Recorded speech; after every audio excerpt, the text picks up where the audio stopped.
started. Welcome everybody again. It's fantastic to be here. We've had so many requests for the recording this time too, and as usual we're recording the event which will go out to everybody later on as well.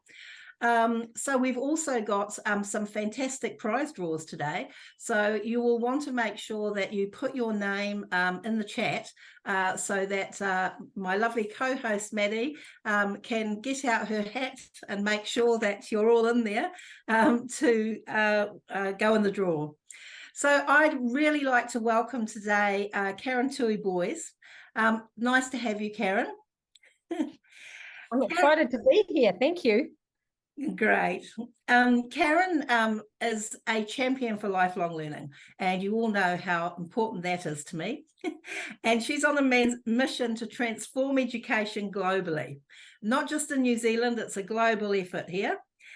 She's described as an educational alchemist, a conscious creator, and a playful priestess. She turns research into practical strategies which positively impact teaching and learning. She's a multi-award-winning speaker, educator, businesswoman, and Karen's an expert in effective teaching, learning, and study skills, motivation, and positive thinking. She is the CEO of Spectrum Education. She's the principal of Spectrum Online Academy and the author of 11 books. And she actually amazed me the other day by saying that she Googled herself and it said that she wrote 11 books, and then it named 3 of them that she'd never written. Not So Google, ChatGPT. ChatGPT. So the moral of that story is when you use AI, you have to check the facts. But she has written 11 books and very good ones. I've actually got a great one that I'm reading here. She loves empowering teachers, parents, and students, and is the wife to one and the mother of 2 young adults, actually who won't leave home. And I think that actually says something. Karen was also named the Global Evolutionary Woman of the Year in 2022. And I've actually had the privilege of working with her on a couple of projects this year. And I think I finally met someone who stops less than I do. One of the things that everyone knows me by is they say, how do you do everything? Well, I've met someone who actually I have to ask that question, how does she do everything? So that will give you some idea of how busy she actually is. So I'm going to turn it over you to Karen. It's just lovely to have you. And I know you've got some exciting things for us today. Oh, well, thank you so much, Jenny. I am super excited to be here, and I'm just going to share my screen, and I'm going to spotlight so that, did that work? I think so. Yes. Awesome. I would love to know in the chat, please. I'd love to know in the chat if you have met me before. So a yes or a no. Have you been to something that I have done before? Do you know my work? I would love to know, please, in the chat. And I can't see the chat because I've lost it. So let me just work out. Oh, here we go. Here it is. No, yes. Oh, some newbies heard my name. A study skills course 20 years ago, Donna. Thank you. Unfortunately, no. We might want to wait until the end before you think if it's unfortunate or fortunate. You might want to. So, oh, wow. I am always amazed that I have been working in education in this country for over 30 years and how many people have not heard of me.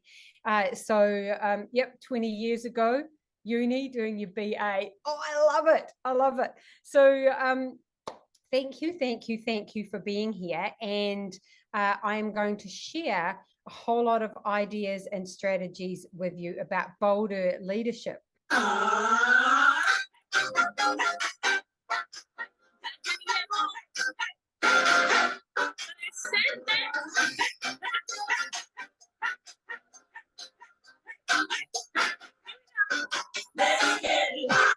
let's get loud. I think that is a really important mission of us as leaders. And whether you are leading a team, whether you're leading your family, whether you're in a sports team, we are all leaders in some form or another.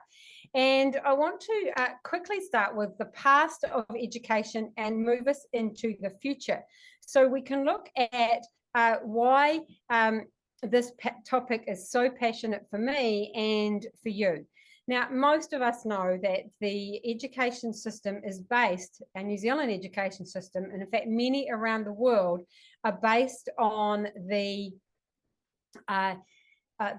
past era of the 1800s, where the manufacturing age, the industrial age was set up to create a workforce.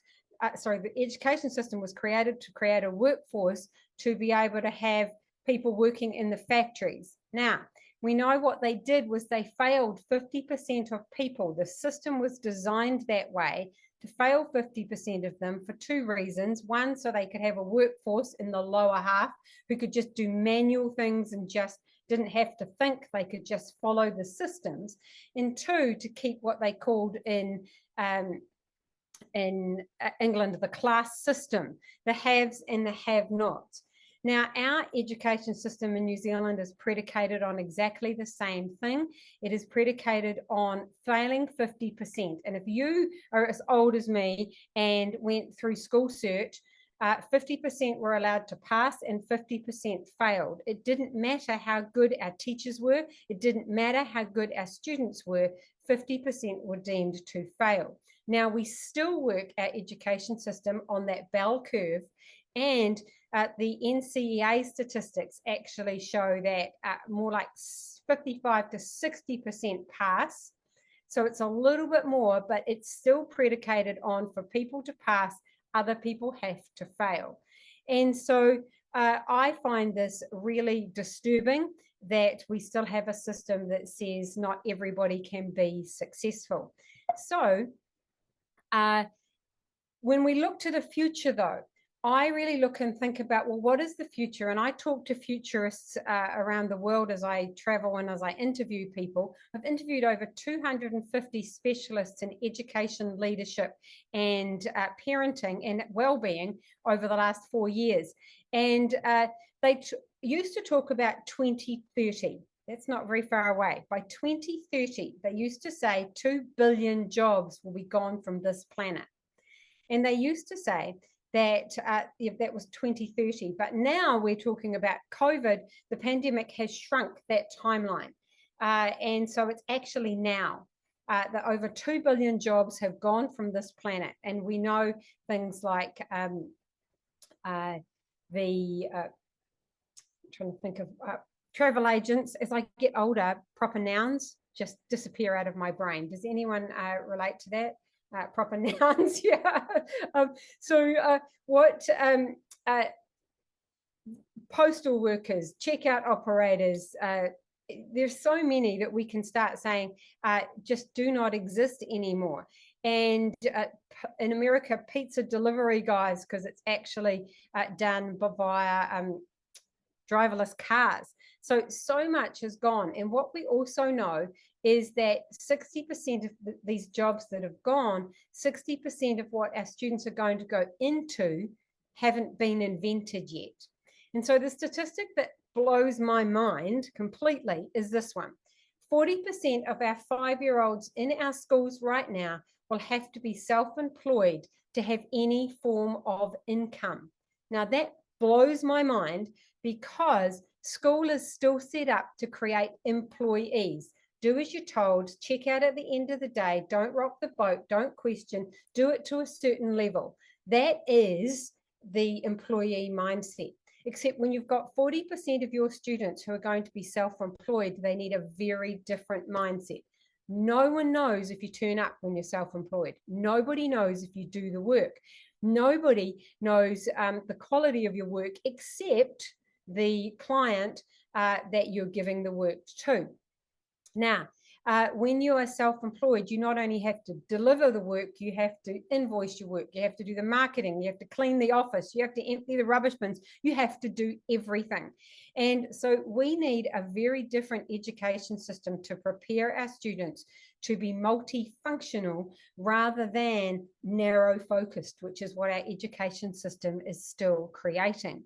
So in saying that, my why, what I do, and to transform education is all about this understanding that we have to prepare our children for the 21st and 22nd century, not for the 1970s, which we're still in some cases doing a great job for. So the education system is broken, and through bolder leadership, I believe we can really start to change that and make a difference. So let's have a look what that means. You see, so my question is, who are you being as a leader? Not what are you doing as a leader, but who are you being? And so I'm going to come back to this question as we go through this as well. So I personally believe that leadership is an inside job. It's got nothing to do with what's on the outside. I have a great friend who used to say to me, Karen, close your eyes. There's nothing out there. And I love that, because everything is a reflection of who you are and what's happening on the inside. So that may be a little uncomfortable. So bolder leadership I use as a acronym for some of the key things I believe we need to do on the inside so we can be so much better on the outside, so we can shift and change a system that isn't as functional as it could be for our students and our stakeholders. Okay, so the B stands for beliefs. I believe the children are our future. Teach them well and let them lead the way. Show them all the beauty they possess inside. You get the idea, right? It's this children are our future. Teach them well and let them lead the way. And our beliefs make a huge difference to the ability of our own success and our students as well. So this is all about understanding and our own beliefs. So here's my question. Do you believe that every student in your classroom and in your school are geniuses, or only some of them? And there's no right or wrong. Do you believe they are smart? Do you believe they are worth the effort that you have to put into some of them? And do you believe that they are able? Because these are important things to be able to be aware of. And did you know, and it's all right, my slides haven't gone strange, but did you know that NASA did a study in 1994, and they found something very fascinating about creativity.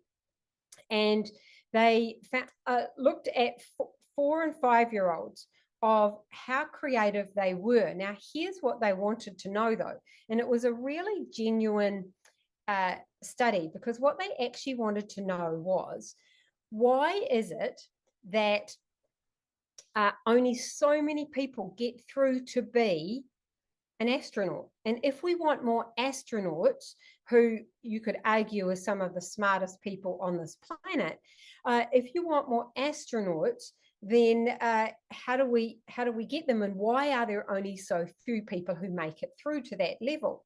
So the study they did studied 4 and 5-year-olds and gave them a test, gave them the test that they give to the astronauts. Now, I'd like you to write in the chat, please. What percentage of 4 and 5-year-olds do you think they found were geniuses, that had that creativity that they need for an astronaut level? So write it in the chat. 100, 95, they're big numbers. 80, yeah, 80 question mark. Let's hedge our bets here. We're predicting. All right, 98. Wow, 70. Yeah, I'll show you the study in a moment. All right, here's the study. 98% of 4 and 5-year-olds had that, what they call the divergent thinking and creativity. But look what happens as we get older. 30%, 12%, 30% of 10-year-olds, 12% of 15-year-olds, and extremely rare in adulthood. So here's my question. What happens between 4 and 5 in adulthood? It's a 6-letter word. Yes, school. Yeah, thanks. Yeah, we are totally schooling kids out of being creative, being geniuses. And this is actually why I left education in the classroom many years ago, because I saw children coming into the school system with that light in their eyes, that brightness, that boldness, that excitement, that zest for learning. And by the time they were 7 or 8 or 9 years old, I saw that love of learning dying. And I thought, what are we doing? It's actually killing the very thing that we really want. We want them to love learning. So how do we help them to become these learners? And understanding our belief sets. And so there are 5 different belief sets that are useful to be looking at. So do you focus on students learning versus their work? If I came into a classroom in your school and said to the students, what are you learning? 99% of the time, a child will say, I'm doing my maths, or I am doing spelling, or I'm doing my social studies. I'm asking, what are you learning? That's a very different question. So we need to be able to think, where are our beliefs around what is actually happening in our classrooms? Do you teach for understanding versus knowledge? And so there's a difference, of course. And knowledge is cool. I think absolute knowledge is cool. At Spectrum Online Academy, every single day, we teach a lesson called The Grey of the Day. And this is a Swedish term. It comes from Mikael, proper noun, I'll get his name later. Mikael. I just call him Mikael, from Sweden. And I don't even have the accent, and I can't even say grey correctly, G-R-E-J, grey of the day. But every afternoon, the children get a clue for what the lesson is tomorrow. And then they get a micro lesson every day with some cool knowledge. This one, you don't know whether they're coming or going. It's actually what's called dazzle ships. And if you don't know about dazzle ships, one of the students taught me this. I was wowed about how they created dazzle ships in the war to try and stop the sinking of the boats. So knowledge is cool. I think kids need to know stuff, but they also need to have understanding, and it needs to be deep. Are we encouraging deep versus surface learning strategies? And so that's a question we need to continually ask ourselves. Do we promote independence versus dependence? Are we helping our kids to be more independent, or are they always going to be looking to us for help? Go into the secondary schools, and I'm not sure if any of you are secondary teachers or principals here, but if you are a secondary principal, I want to ask you, why are you still marking the roll at year 13 level? I know twice a day legally we have to mark the roll, not 5 times a day, not every class.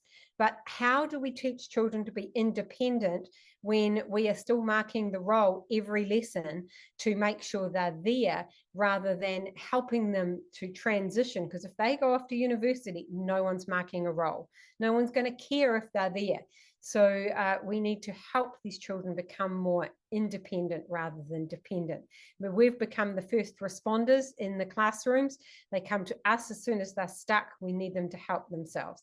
And of course, we want them to help a growth mindset and a fixed mindset. And I'm going to come back to this one a little later. So those are 5 quick belief sets. And obviously we could spend probably 2 hours delving, even half a day, delving into each of those. But to have a bolder leadership, we need to know where our beliefs stand. So here's the other thing. Your beliefs do not equal the facts. I love this quote. Do not believe everything you think. Doesn't mean it's true, right? So just because we believe something doesn't mean it's factual. So it's about really understanding your values. And do you have a clear idea of what your values are and what you stand for? Because when you have your values, then it is so much easier to be able to say, is this the direction I want to go or not? And so understanding, and there are hundreds of tests you can do online for free to find out your value set. But I love what Elvis said, values are like fingerprints. Nobody's are the same, but you leave them over everything you do. Who knew that Elvis was so smart? I saw the movie. I learned how smart he really was. Yeah, it's about understanding what your values are. And then this is their beautiful Queenstown, taking a time to reflect. Am I aligned with my values? Am I living my values if once you know what they are? And so people who practice bolder leadership really are aligned with who they want to be and are working on that every day. This is not a magic, I'll suddenly be transformed, but when you work on these every single day, that's where the power comes. All right, so the O stands for optimism, and always look on the bright side of life. Always look on the light side of life. looking at the bright side of life is such an important thing to do. And recently at our Teachers Matter book club, we read this book, 7.5 Lessons About the Brain. Stunning book, stunning book. And if you want to do this as a book club, we have all the guides you can do with it. If you want to join the book club, let me know. But I want to read you something from page 93. Actually, it's 92. All right. This is fascinating about stress. All right. So if you're exposed to social stress within 2 hours of eating a meal, love this, your body metabolizes the food in a way that adds 104 calories to that meal. I want you to think about that. If you're eating and within 2 hours you have some form of stress in your life, then you are going to put on weight. It doesn't matter what you're eating. It doesn't matter if you're eating, rabbit food and the best healthy food that you can. Fascinating. And by the way, Lisa Barrett is one of the most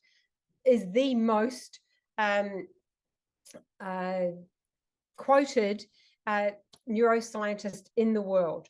So I highly recommend this book, and if you can get hold of it.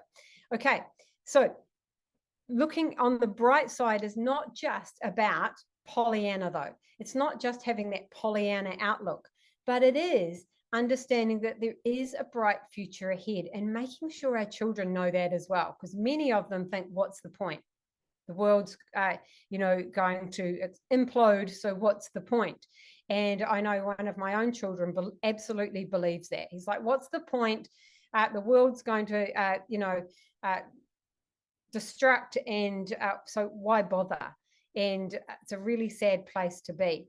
So watch your thoughts, because they become your words. Watch your words, because they become your actions. And watch your actions, because they become your habits.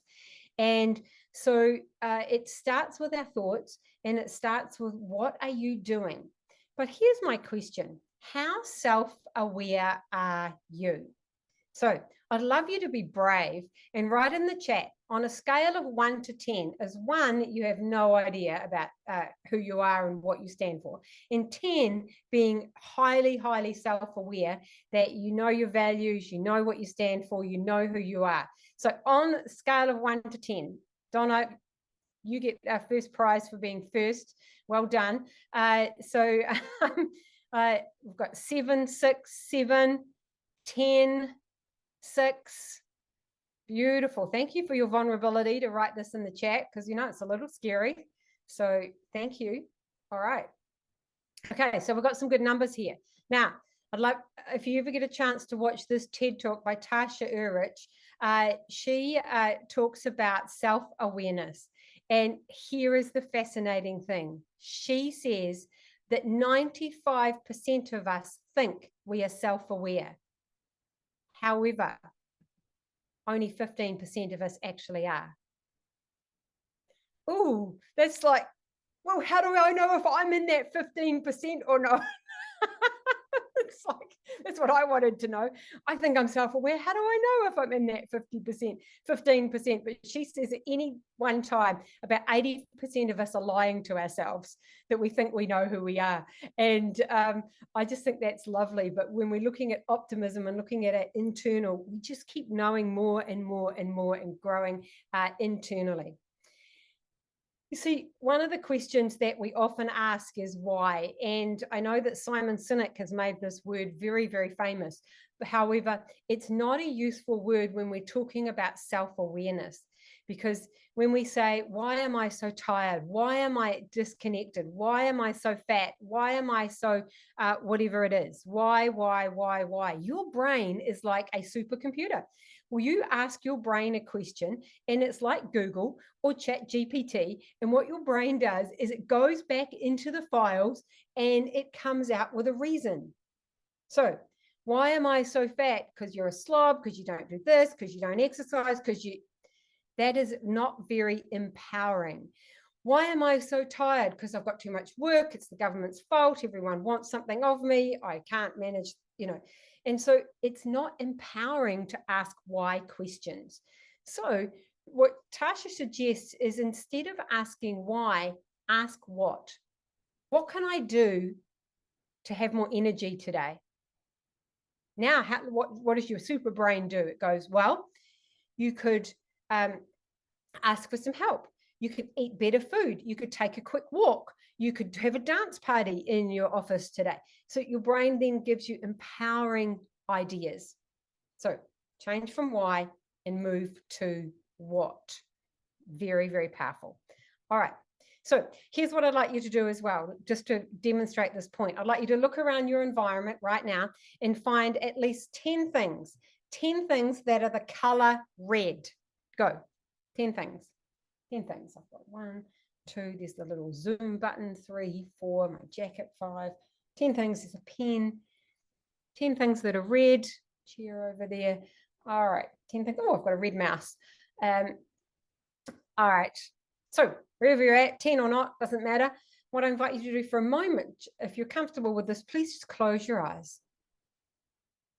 With your eyes closed, please recall everything you saw in this room, your room, that was green. Please open your eyes. Could you do it? Of course not, because you were focusing on the red.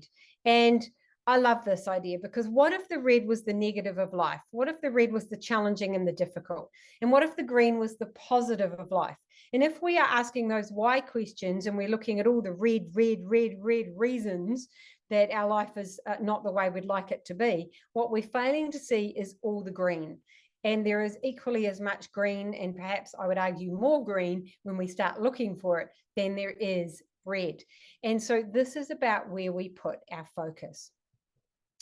And there is something else that is something to be aware of. We also have what's called the shadow self.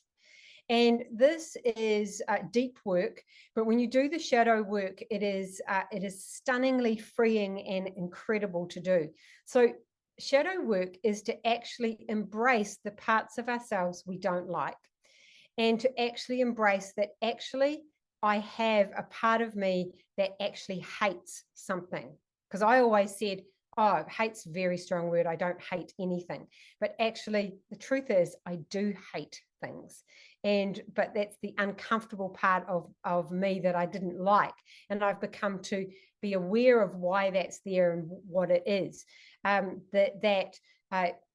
my children, I tell my children to eat healthy, but when they've gone to bed, I find myself in the pantry eating all the things that I've told them they can't. So embracing that shadow part of myself and going, I'm just human, and that's another part of helping us to actually remain optimistic, because it's an important part. Now, a quick story about the Cherokee grandfather who was talking to his grandson, and he was talking about the two wolves. And he said, you know, we all have these two wolves within us. One of them is evil and nasty and unkind, and the other one is joyful and fun and loving. And the wolves are fighting all the time. And the young grandson looked at the grandfather and said, well, which one wins? And the grandfather said, the one that you feed. And so which of your wolves are you feeding? So even though I know I have my shadow self, I choose to, as much as possible, feed the other side, the positive side, the optimistic side, but acknowledge that the other wolf is there. Okay, so it's about creating more joy in your life. And later on, or even now if you want to as well, we have a link that's going to go into the chat, and you can download how to create more joy in your life. And I would absolutely love you, or I've just lost mine. It was just here.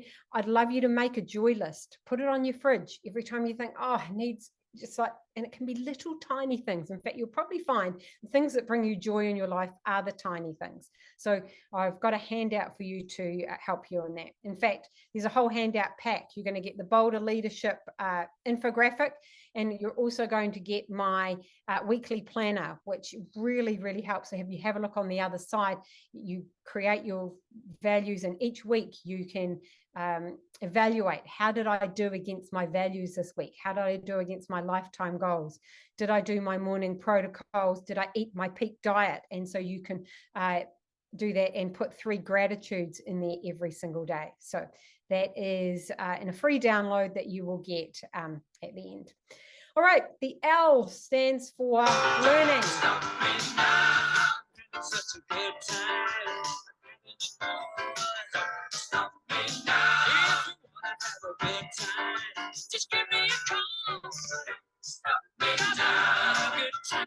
Don't stop me now. Isn't that what we'd love our children to say in our classroom environments? If you're a leader of teachers, wouldn't you love your teachers to be able to say that? Don't stop me now. I'm having such a good time. I'm having a ball. That's what we want in our classroom environments. And are you aware of what we call the 3 stages of learning? And so this is something that all the teachers need to know. This is something that all your students need to know to be the best learners that they can. And this work comes from Gretchen Wegner in America. And Gretchen talks about the 3 stages of learning. The first one is input. That's what I'm doing right now. I'm inputting information into your brain. Your brain is encoding it. It is making it make sense, and it's filing it in different places. Then once you have input, you have output. This is what school does a lot of work on. Particularly you see this in the secondary school, and a lot of students are going into mock exams, practice exams this week. Again, pet peeve, I'm just going to say this. If you're in a secondary school, please stop calling them derived exams,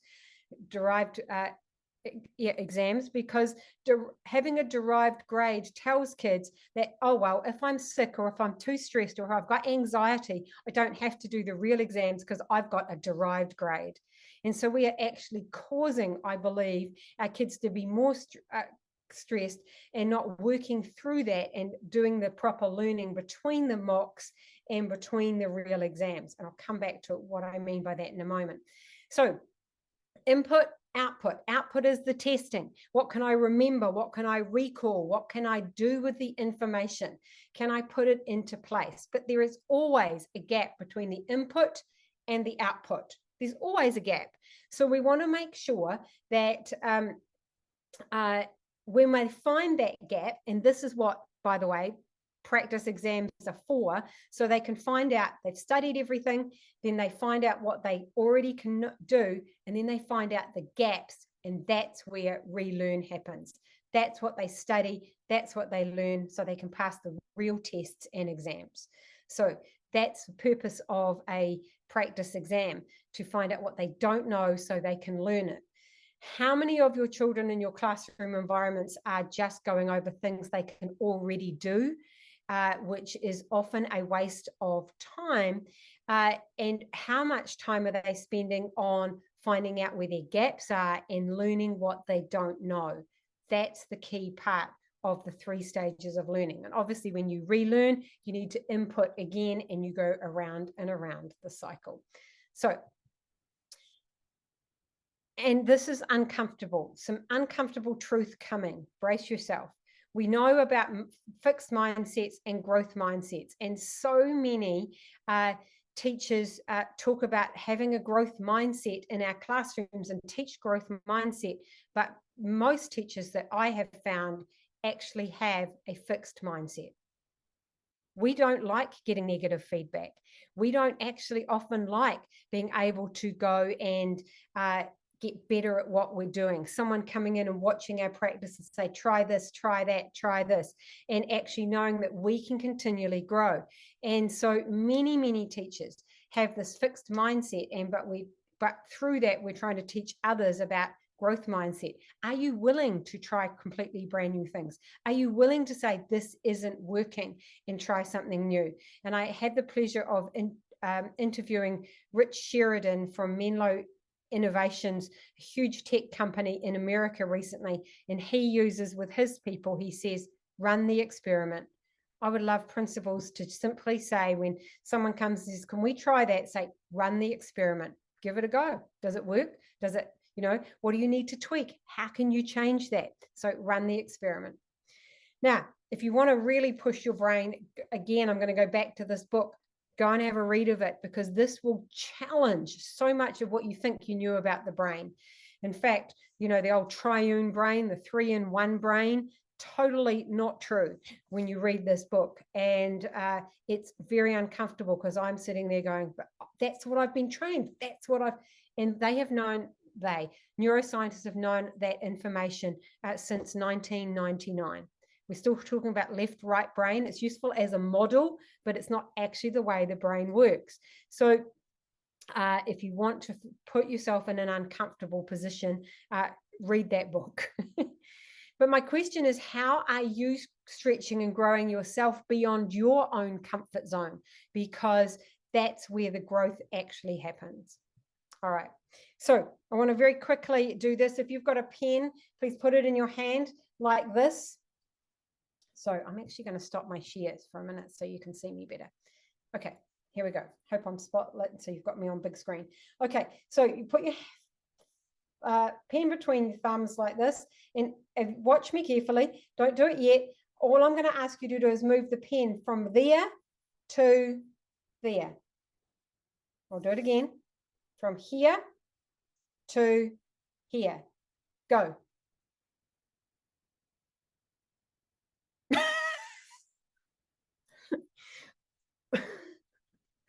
Was it a trick? She's tricking us. That's not fair. I can't do it. Notice the internal dialogue, right? Okay. So nothing tricky about it. Simply is how you do it. You take if you're using, this is my right hand. I hope I'm not mirrored.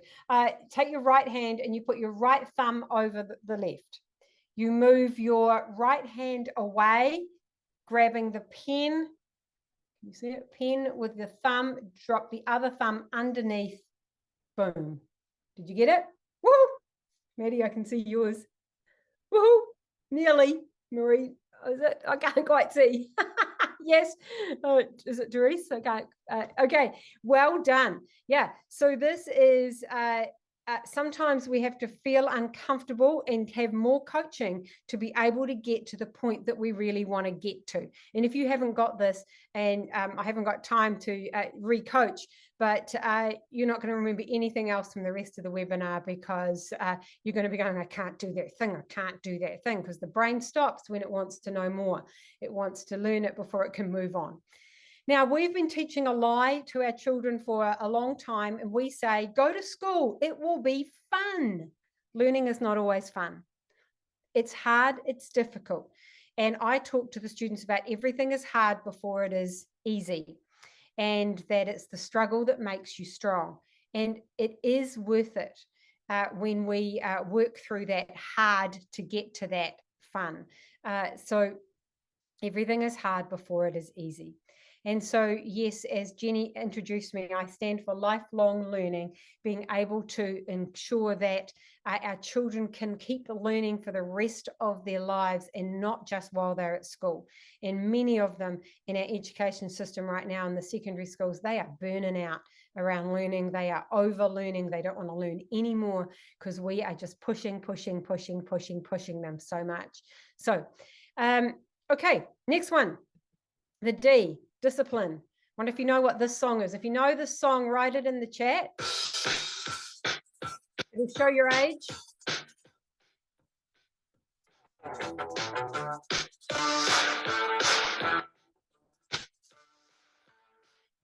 Anyone know it? Yes, Alice. Whip it. Wow, I don't think we should whip children, but it's the only song I could. Yes, we've even got the band. Woohoo! All right, whip it. Yes, it was the only song I could think of that was around discipline. You cannot lead others if you cannot lead yourself. And so I talked about this being an inner game. And so very quickly, some strategies to lead yourself and to help balance your life. And so you can play that internal game. Get up 5 minutes earlier and do the things that you really want to do. I have, and I know Jenny practices a 20-20, or I don't know if it's 20-20-20, but I do a 20-20-20 formula, 20 minutes of exercise, 20 minutes of meditation or gratitude writing or goal setting or something that's going to set me up for the day, and 20 minutes of learning every single day. So 20-20-20 formula.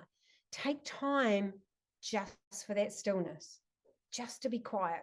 Tuesday nights, I go to colouring club, and seriously, we just online, we colour in, and we do colour in mandalas, which have benefits for us as well. But it's just taking time to stop my brain and that 20 minutes of coffee, 20 minutes of a shower, and 20 minutes of breakfast.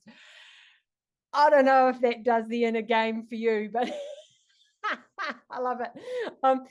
Are you journaling? Are you just taking a moment every day to write down some of your thoughts, or even weekly?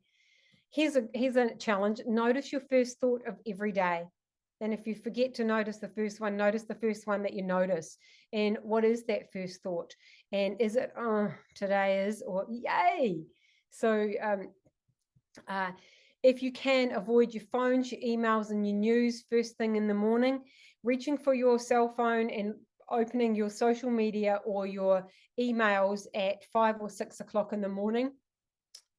Crazy idea.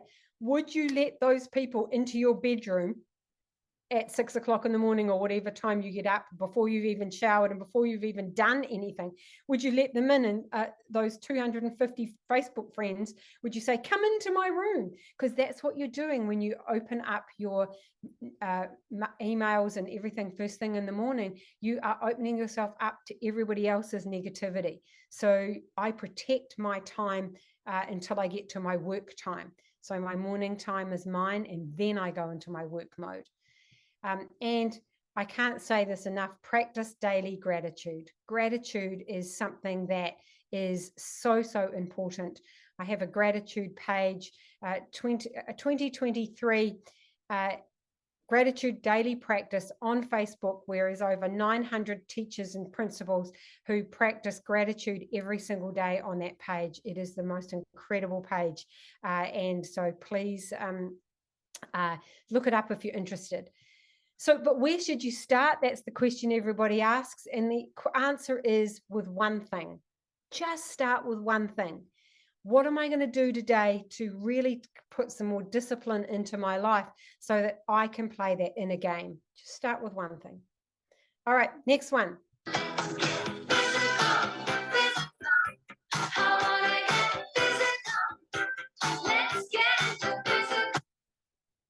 Got gotta have some Olivia Newton-John. Physical, looking after your physical well-being and your energy is so important.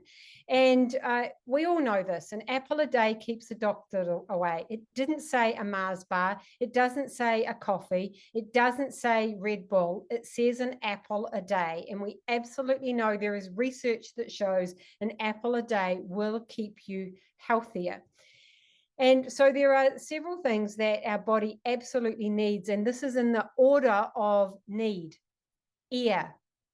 You can live 3 minutes without oxygen, but how good a quality air are you getting into your lungs?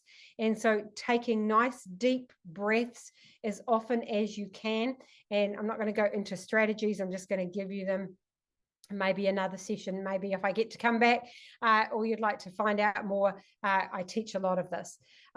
Drinking water. How many cups of water are you drinking? Now, it doesn't actually matter how many. Here's the one way you know that you've had enough water. Drink more water until you've got clear wheeze. I know I said wheeze, but if you go, next time you go for a tinkle, have a look. If it's clear, you've had enough water. If it's not clear, you need more water. Bottom line. All right.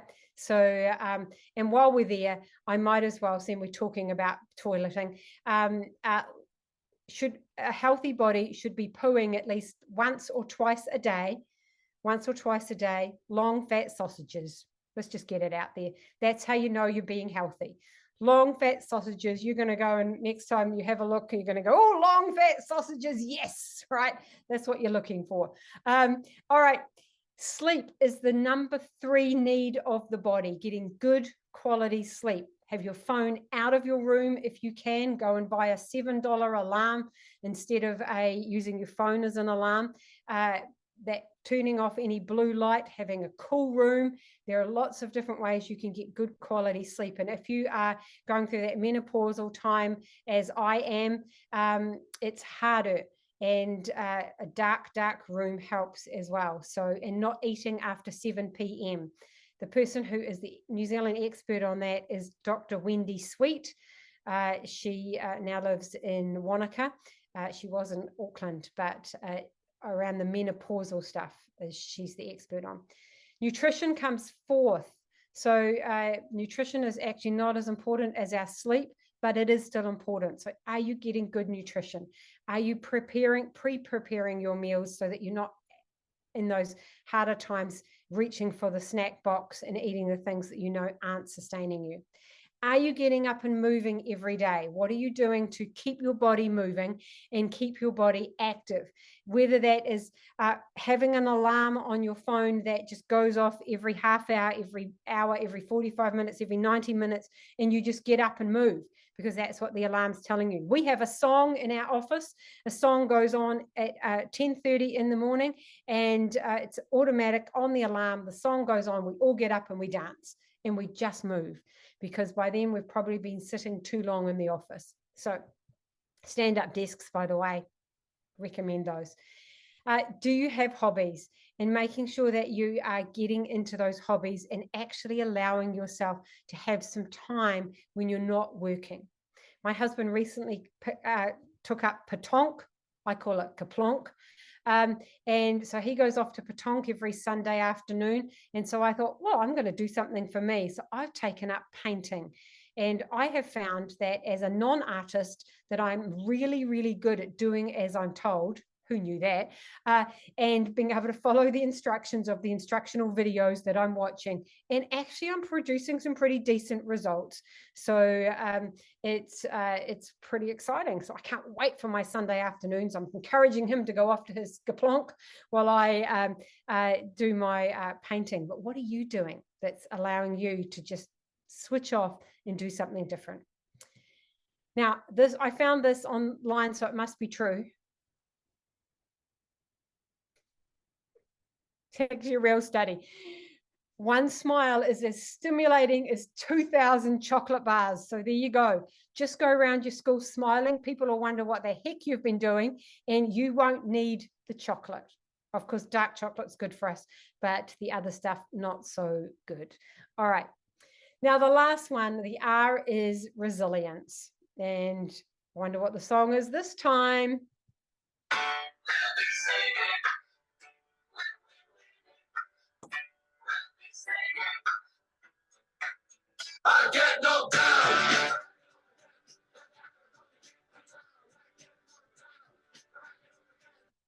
I know that's a drinking song.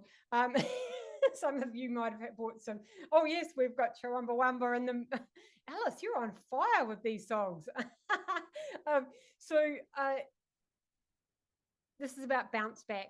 How much resilience do you have? How much bounce back do you have? And that spring back power, because when your immune system is being knocked, our resilience gets knocked as well. So this is why it's such an internal game. And we have to, here's another song, let it go, let it go. We have to be able to let stuff go. And do you have a process for doing that?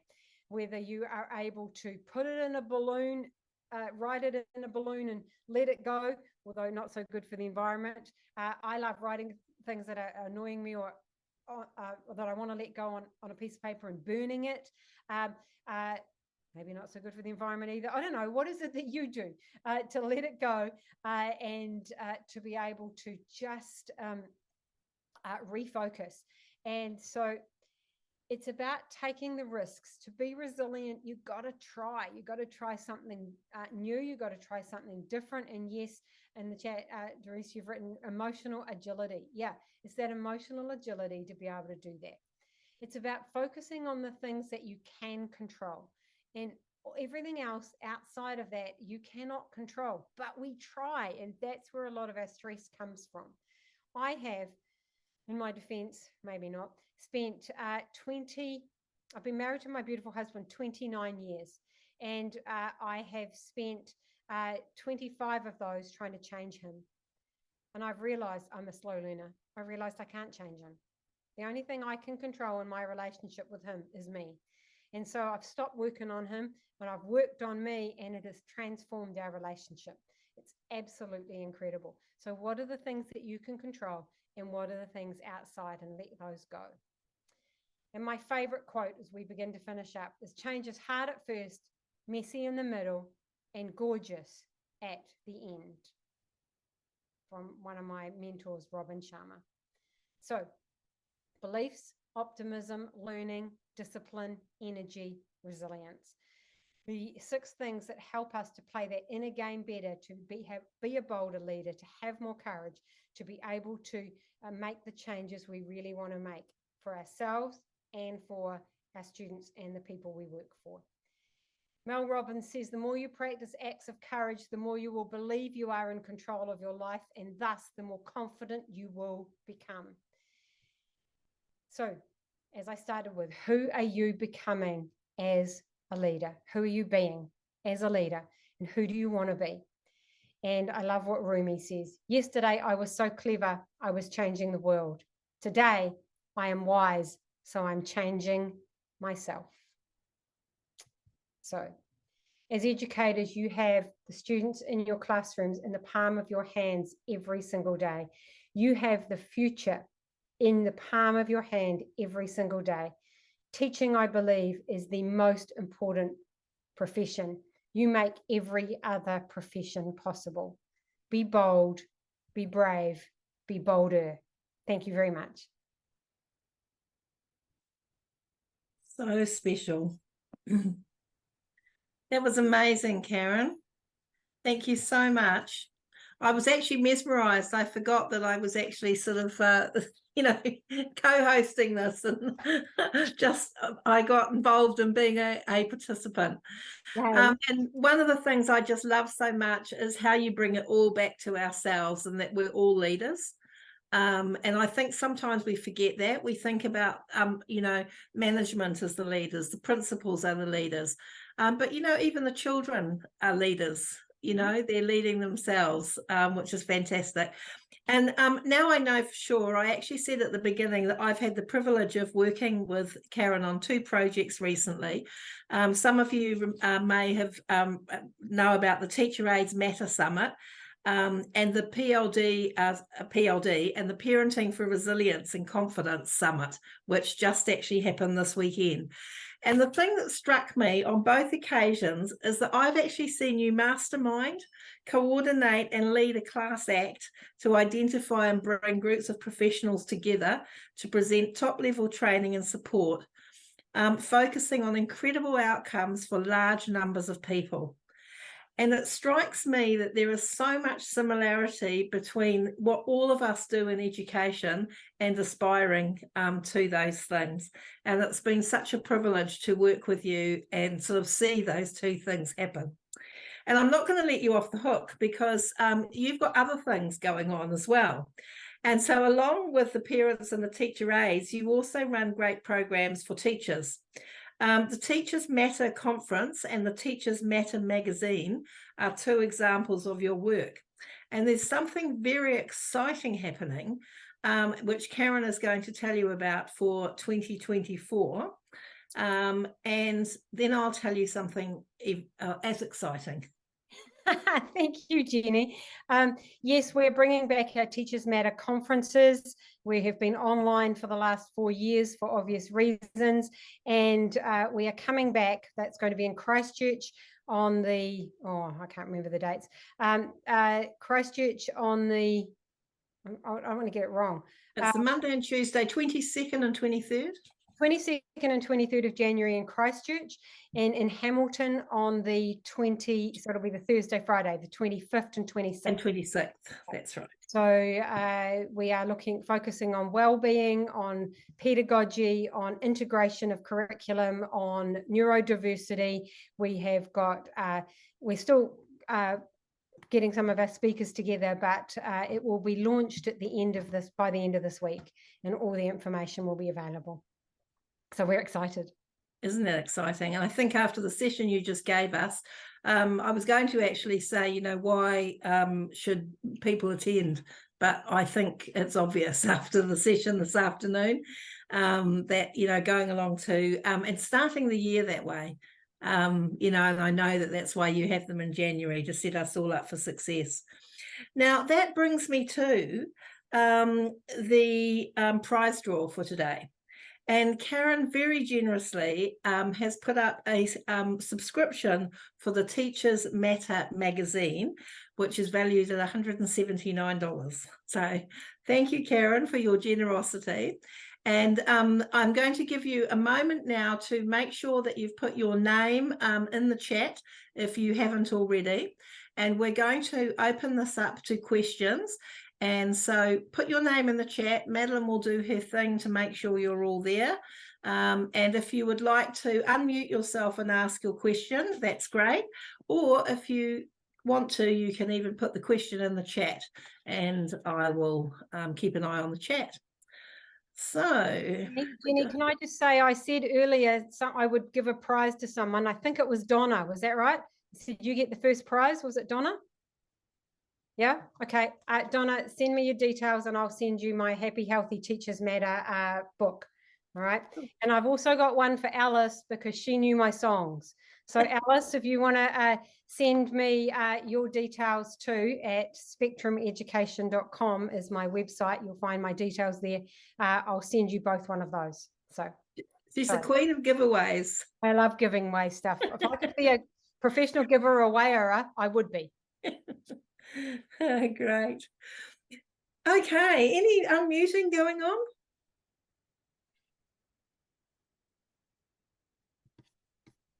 Not at the moment. No, there's not at the moment. I have unmuted myself, but I'm on a different computer and I can't quite figure out how to get the camera to slide across. Oh, I've got it. Oh, there you are. Yeah, so it's actually a new work computer. So yeah, thank you for a lovely talk. You are definitely bolder, and Karen, it's lovely when you're wearing a red top and we're looking at the red and green and you're saying see more green, and I'm like, right, now is this a ploy? Is she tricking us? So it was well done. Thank you. No, I think the coffee and the shower and the breakfast works because they're very zen things in my life. Okay, if it's working to prepare you for the day, good on you. And you can always add 3 more. Get up a bit earlier. Look, I actually do. I do quite a walk when I go down to get the mail, and I have a think then, and there's feeding the lambs. Love it. Very good.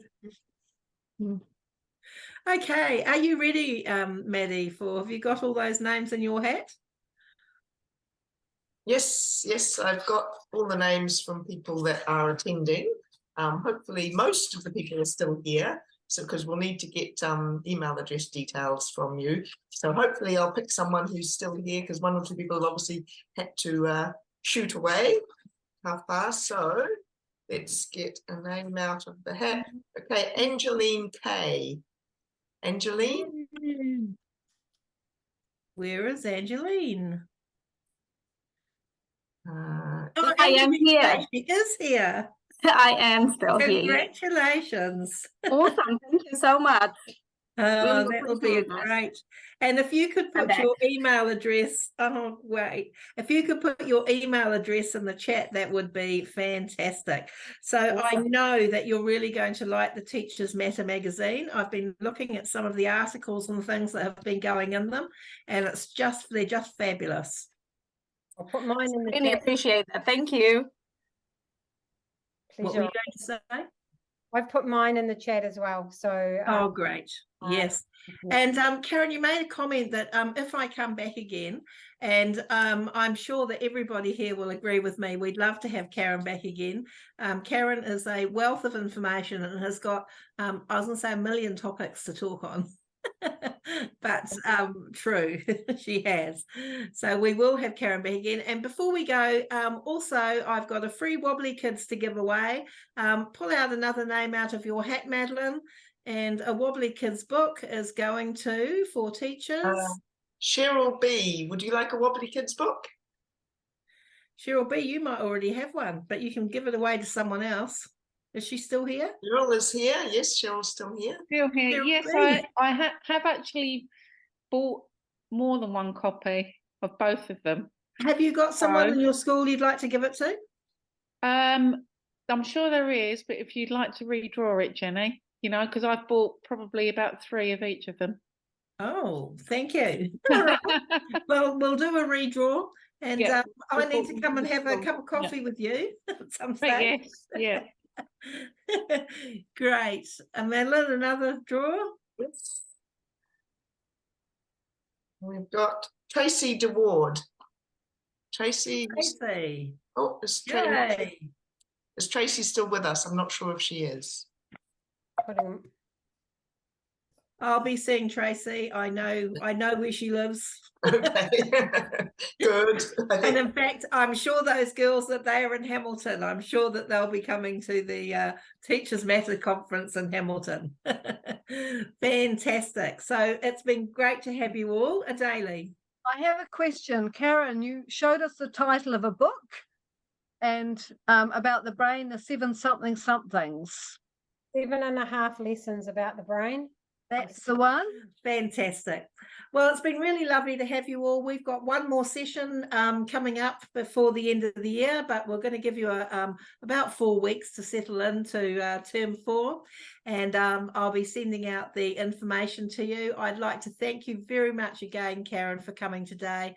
It's been delightful to have you, and we will see you all again soon. Thank you. Keep making a difference.